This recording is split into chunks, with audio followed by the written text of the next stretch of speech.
was offered to me by Miss Buschendorf. She said she thought this would be a good opportunity for me.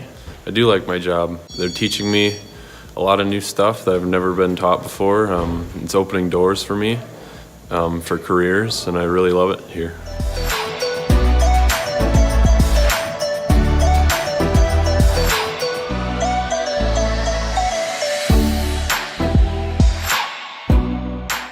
It kind of cuts into homework time, but you just got to stay focused on your homework and just keep working at it, because if you don't, you won't be able to go to your job anymore and get money and get experience.